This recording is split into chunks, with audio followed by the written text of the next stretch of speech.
दोस्तों आज की इस वीडियो में हम जो है क्लास 9th का जो साइंस है आपका उसको पढ़ने वाले हैं।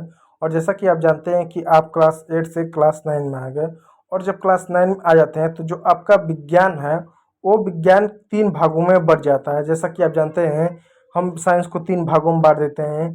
एक हमारा रसायन विज्ञान है, दूसरा हमारा भौतिक विज्ञान है और तीसरा हमारा जीव विज्ञान के अंतर्गत 3 भागों में बांट देते हैं। तो चैप्टर 1 से लेकर चैप्टर 4 तक ये जो 4 चैप्टर है आपके रसायन विज्ञान के यानी केमिस्ट्री के हैं, जिसको मैं पढ़ाऊंगा और बहुत ही बेसिक से इस चैप्टर को स्टार्ट करेंगे। तो आज की इस वीडियो में क्या जानेंगे उसको हम देखते हैं। तो आज की इस वीडियो में हम जो है हमारे आसपास की हर चीज़ क्या होती है, यानी आप यदि अपने आसपास नज़र दौड़ाएंगे तो आपके चारों ओर जो भी चीज़ आपको देखने मिलेगी या तो वो ठोस होगी, या तो वो द्रव्य होगी, या तो गैस होगी। जैसे आपको पेन मिलेगा, कुर्सी मिलेगा, टेबल मिलेगा, कोई व्यक्ति मिलेगा, पानी का गिलास मिल सकता है, पानी के अंदर कुछ मिल सकता है, या हवा टाइप का कुछ आपको देखने को मिल सकता है, गैसीय रूप में देखने को मिल सकता है। तो इन सभी चीज़ों को जानेंगे कि आखिर पर्यावरण में इतनी सारी चीज़ें क्यों है, अलग अलग रूप में क्यों है, कोई चीज़ ठोस क्यों है, कोई चीज़ द्रव्य क्यों है, कोई चीज़ गैस क्यों है। जैसे पानी जो होता है वो हमेशा लिक्विड यानी तरल अवस्था में क्यों होता है, जो लकड़ी या जो ईंटें होते हैं वो हमेशा ठोस क्यों होते हैं, या जो गैस वैस होते हैं वो आमतौर पे हमको दिखाई नहीं देते हैं, ऐसा क्यों होता है, उनको सिर्फ महसूस ही क्यों किया जाता है। इन सभी चीज़ों के बारे में आज के इस चैप्टर में जानेंगे। उसके साथ साथ और क्या जानेंगे, उनके कितने प्रकार होते हैं, यानी जितने भी हमारे आसपास जो चीज़ें होते हैं उनको कितने प्रकार में बांटा गया है और उनके महत्वपूर्ण भौतिक गुण कौन से हैं और उनके जो गुण है, जो क्वालिटी है वो क्या क्या है।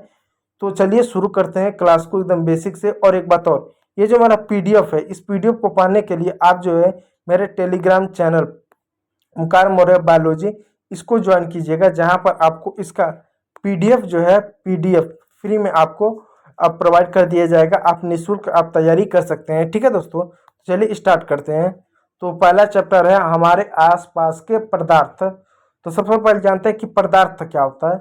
आपने बचपन से एक पदार्थ के बारे में सुना होगा, भोज्य पदार्थ, कि भोज्य यानी खाने पीने के पदार्थ। लेकिन पहले जानते हैं कि आखिर पदार्थ क्या होता है। तो पदार्थ को जानने के लिए हमारे पास दो परिभाषा है।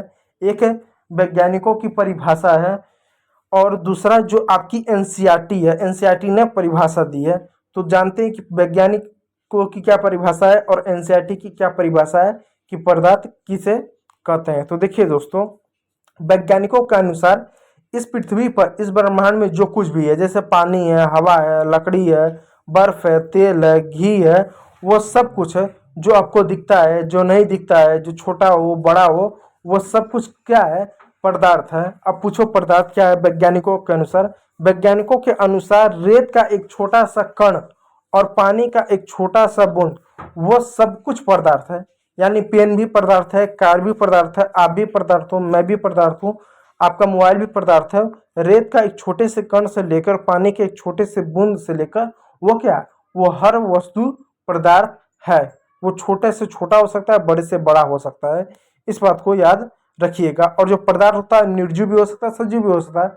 पदार्थ एक बड़ा हाथी भी हो सकता है, पदार्थ एक छोटा सा चींटी भी हो सकता है, पदार्थ एक बड़ा सा बिल्डिंग भी हो सकता है, पदार्थ एक छोटा सा रेत का कण भी हो सकता है।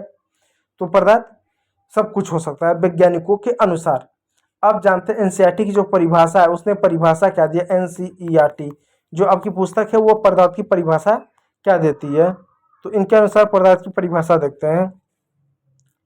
जिस वस्तु में द्रव्यमान हो, अब द्रव्यमान का मतलब होता है वजन, यानी वो वस्तु जिसका वजन हो और जो स्थान घेरता हो, यानी वो वस्तु जिसका अपना कुछ ना कुछ वजन हो और जो स्थान घेरता हो उसे हम पदार्थ कहते हैं।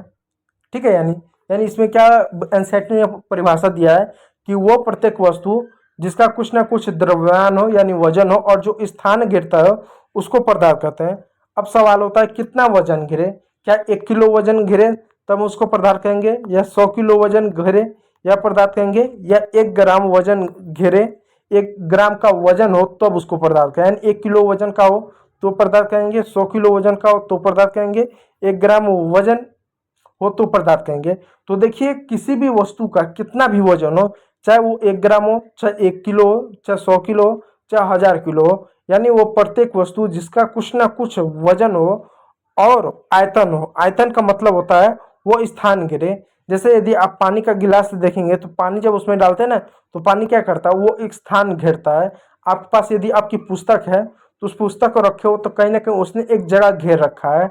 आप बैठे हो या खड़े हो, जिसमें मुद्रा में इस समय आप हो, चाहे सोए होकर आप वीडियो देख रहे हो, चाहे खाते हो वीडियो देख रहे हो, कुछ भी करते हो वीडियो देख रहे हो, उस समय क्या आपने एक स्थान घेर रखा है।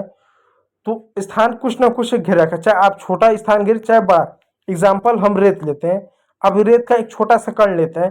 क्या इस रेत का एक छोटा सा जो कण होता है, जो इतना छोटा होता है, क्या उसका वजन नहीं होता? उसका भी वजन होता है। उसका वजन बहुत ही कम ही क्यों ना हो, लेकिन उसका वजन होता है। वो रेत का छोटा कण ही क्यों ना हो, लेकिन वो भी स्थान घेरता है। तो वो स्थान घेर रहा है, इसका मतलब वो भी पदार्थ है। अब देखिए पानी की बूंद, क्या पानी की बूंद पदार्थ है? हाँ, क्योंकि पानी का एक छोटा सा जो बूंद आपको यहाँ पर दिख रहा है ना, ये छोटा सा बूंद भी क्या स्थान घेर रहा है। इसका वजन है, यह वजन बहुत ना के बराबर ही क्यों ना है, लेकिन इसका वजन है, इसलिए इसको भी हम पदार्थ कहेंगे। अब आगे देखिए, यानी जिसे हम देख सकते हैं, छू सकते हैं या महसूस कर सकते हैं, वो सब पदार्थ है। ये भी कर सकते हैं जिसको हम देख सकते हैं, महसूस कर सकते हैं, छू सकते हैं, वो सब पदार्थ है। इस बात को याद रखिए। अब बात करते हैं, क्या हवा पदार्थ है? जी हाँ, हवा पदार्थ है। हवा क्यों पदार्थ है? क्योंकि हवा के भी छोटे छोटे छोटे छोटे छोटे छोटे क्या होते हैं, कण होता है। उसका भी अपना वजन होता है। यदि आप हवा को एक सिलेंडर में आप बंद कर दो तो देखो उसका भी वजन, आपको तौलो तो उसका भी वजन निकलेगा। और जो हवा होता है उसको भी यदि आप कहीं भरो तो भी स्थान गिरता है। जैसे आप गुब्बारा लो, अब गुब्बारे में यदि आप हवा भरो तो क्या करता है, गुब्बारा फूलता है कि नहीं फूलता है? क्यों? क्योंकि हवा ने स्थान गिरा है, इसलिए वो पदार्थ है। तो क्या उस गुब्बारे में जो हवा है उसका वजन है? उसका भी वजन है। उसका वजन ना के बराबर क्यों ना है, लेकिन उसका भी वजन है, इसलिए हवा भी क्या है, एक पदार्थ है। इस बात को याद रखिए।